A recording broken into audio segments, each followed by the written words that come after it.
Isa na namang maganda at napagpalang araw sa inyo mga kagala ko. Kumusta kayo?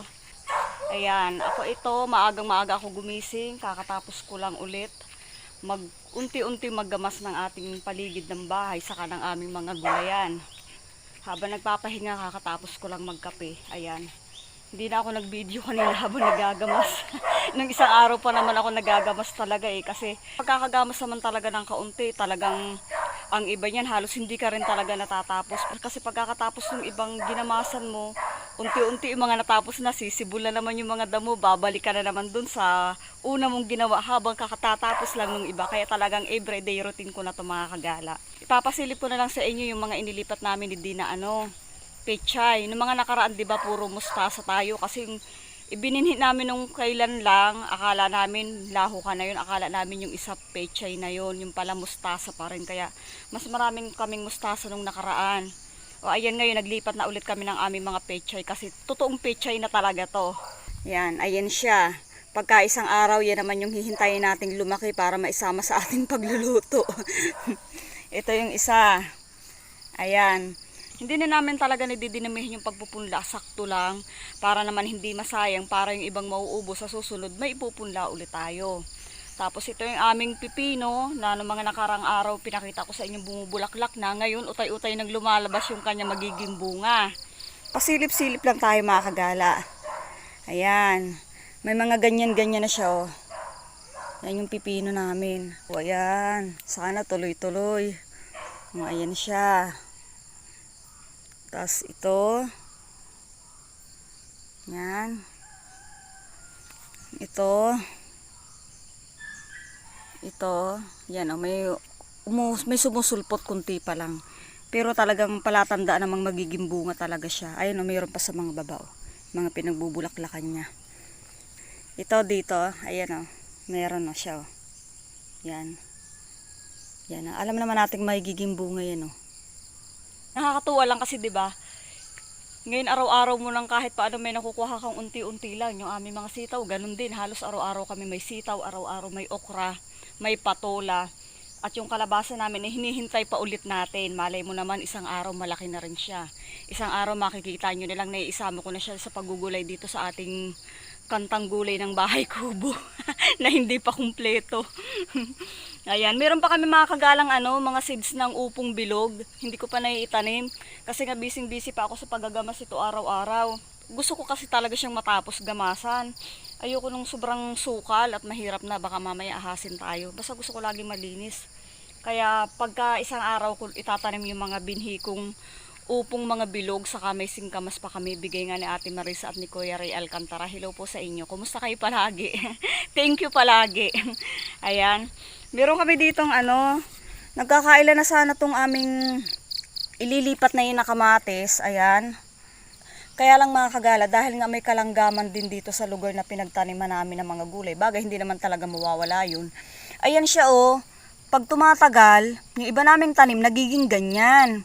Kasi nga nilalanggam siya. Itong katabi naman hindi yung ibang kamatis niya Kaya ang ginagawa namin hindi, kapag nakakita kami ng kahit ganyang langgamin, hindi na lugod namin ginagalaw kasi nga kapag ginalaw namin lilipat din naman sa iba. Di mas marami pang maasalanta. Kaya hinahayaan lang namin sila. Ay di sabi nga kung ano na lang matira, di matibay. Yun na lang yung ating i-enjoy kainin. Ganun talaga. Parang tao din yan, naghahanap din yan ng gusto nilang makain. Ayan, kahapon nagpitas ako ng patula, binigay ko kay Ate Umirabo. Shout out po sa inyo Ate Umirabo. Ayan, pinaka number 1 kong laging viewers sa aking mga ina-upload. Thank you so much po sa inyo. Kasi minsan kahit binibiro na siya ng mga pamangkin niya, mag-try ka naman Ate Umi ng ibang mong panoorin. Talaga sinasabi niya, hindi ko naman kilala yun. Buti pa si Imba. Ayan, Imba kasi ang palayaw dito sa akin mga kagala. Umpisa ng bata pa ako. Kaya gustong-gusto daw niya laging pinanonood yung mga video ko. Kaya kahapon pinadalhan ko siya ng patula. Ayan, kasamahan to nung kahapon patula namin. Yung dalawang malaki ang pinadala ko sa kanya kahapon kasi ito kahapon medyo may kaliitan pa to, hindi pa to ganung kahilab. Kaya yung dalawang napitas kong malaki yung pinadala ko sa kanya kahapon. Ayan yung mga sitaw namin ganyan lang siya kaliliit Kibal ang tawag kasi dito Ayan Ayan. Madalas mga kagala, ginagawa lang talaga namin dyan, ini-steam lang namin din ng crunchy. Tapos sausawa lang tuyo na may kalamansi na may sili. Ayan. Ipapakita ko sa inyo kahapon yung ginawa din ni Di, yung ginawa namin dito sa terrace ni Di. Marami pa kaming gagawin dito sa terrace, pero yung mga unti-unti namin nagagawa. Agad-agad ko rin ibinabahagi sa inyo. Wala lang, natutuwa lang akong i-flex yung mga pinagpapaguran araw-araw. May nagawa na ulit kami dito ni Di na kaunti sa terrace, dadagdag konti. Habang nagagamas-gamas ako doon, habang tumutulong ako sa kanya dito, patigil-tigil na lang ako. Para naman may nagawa kami dito, may nagawa din kami doon. O diba, masaya. Handa na ba kayo? Yan. Ayun mga kagala yung nagawa namin di kahapon dito sa terrace na to. Nalagyan na namin siya dyan sa taas ng ganyan. Tapos, susunod namin gagawin, yung mga panggilid dito sa baba. Ayan, may mga kawain pa kami dyan na sadya nakalaan para dyan. At least may nautay ulit kami ng konti lang. Yung mga gilid naman dito sa pangbaba. Marami pa kaming gagawin dito, kaya lang inuunti-unti lang talaga kapag wala siyang trabaho, pagkakarating ng bahay, inuutay na ulit niya. Kaya yun ang nagawa namin kahapon. Talaga lang mga kagala, sinasabi niya, sa lahat ng ginawa niyang party ng bahay dito sa ngayon, dito talaga siya pinakang nahirapan. Kasi, di ba itong taas na to, wala naman talaga siyang iisang sukat. Iba't iba siya ng sukat. Kaya ang ginagawa niya, pagkaakyat doon sa hagdan na yun, pagkaakyat niya dyan sa hagdan na gamit-gamit na niya yan, aakyat siya doon, panhik panaog, susukat siya ng isa. Bababa para maglagari, aakyat ulit para magpako. Kaya talagang bawat isang hibla talaga niyan mga kagala, oh. Bawat isang hibla ng mga ganyang kawayan, oh. Ang dami niyang kakaakyat panaog dyan, oh. Ayan. Pero okay naman, bawat ginagawa naman niya ay masaya naman talaga siya. At bawat resulta talagang pagkakatapos agad-agad ibinibida niya. Mi, tapos na ako, ganyan, tingnan mo na, i-check mo na, kaya natutuwa naman ako. Ayan, ganyan siya tingnan sa malayo, kaya lang against the light, paano ba yan? Ganyan siya tingnan sa malayo. Kita nyo naman siya kahit paano sa malayo, kung anong itsura niyan kahit sa malayo. Ayan, punta tayo dito sa Manukan. Ipapakita ko naman sa inyo yung ginawa namin ni Di, nakulungan din ng aming mga bibi. Kasi kailangan din mga kagala ng bibi ng tulugan sa gabi. Siyempre, kahit madala sila sa, gusto nila sa malamig, gustong-gusto pa rin nilang sumisilong minsan. Yung kanilang mga tagu-taguan. Ayan, tingnan nga natin yung mga itlog ni wow, nadagdag na si Marikit kasi si Marikit ginanon ko siya ng sarili niyang itlogan. Ayan, oh, maliliit yung mga itlog niya. Ito kay Dancel, ayan, 2, 4, 6, marami na ako nakuha dyan sa mga itlog ni Dancel mga kagala, siguro 6 na.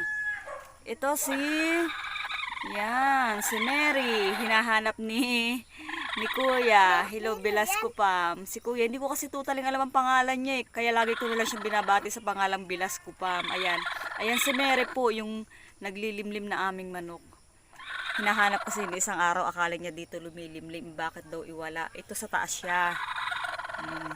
O, tara na at mabubulabog si Mary. Ayun si B1 at si B2, ayan, enjoy naman sila dito sa loob ng kanilang iniikot-ikutan. Tapos yan, puro kawayan yan sa loob. Ayan yung loob niya. O, diba? Napakinabangan yung ating mga kawayan.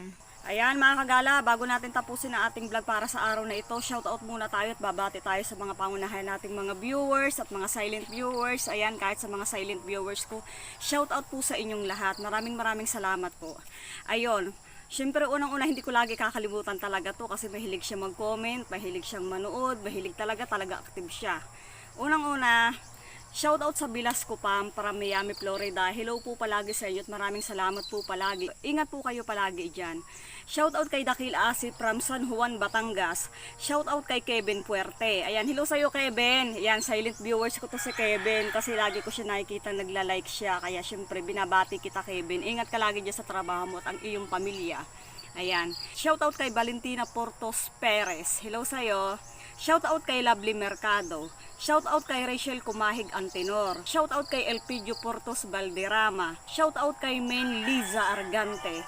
Ayan, napakalayo mga kagala ng bahay nitong mga to, kaya hindi ko dapat kalimutan to. Shoutout kay Adubo Rayonda Jr. from Catanduanes. Hello sa inyo dyan, sa team ninyo sa Catanduanes. Ingat kayo dyan sa inyong trabaho.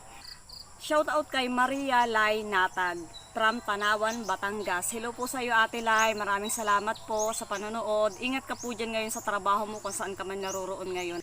At ayan mga kagala, para nga po pala sa interesadong magpakabit ng inyong mga patubig, highly recommended ko po sa inyo ang Malinig Well Drilling for industrial water drilling, commercial o pambahay. I-check nyo po ang kanilang FB page. Ito sa inyong harapan na nakikita nyo ngayon ang Malinig Well Drilling. At nakikita nyo rin po dyan ang kanilang mga ginagawa na talaga naman po ang team nila ay napakasulid at napaka-aktibo, napakadedikasyon po sa kanilang trabaho, sa kanilang proyekto. At para na rin po sa mabilisang usapan, i-check nyo na rin po ang personal FB account ng ating mga big boss na sila Mr. and Mrs. Jumayka Rayonda at Mr. and Mrs. Carla Balababa Rabo and Mr. Rodel Rabo. Ayan mga kagala, napakabait na mga yan at napakadaling kausap. Ayun lang mga kagala, may share ko sa inyong vlog. Kunting vlog lang ngayong araw na ito. Dito ko na rin tatapusin ang aking vlog. Maraming salamat sa inyong pagdaan. Maraming salamat sa inyong pagtambay. At mas maraming salamat sa oras na inyong ibinigay. See you on my next vlog. Ingat kayo palagi. Bye-bye!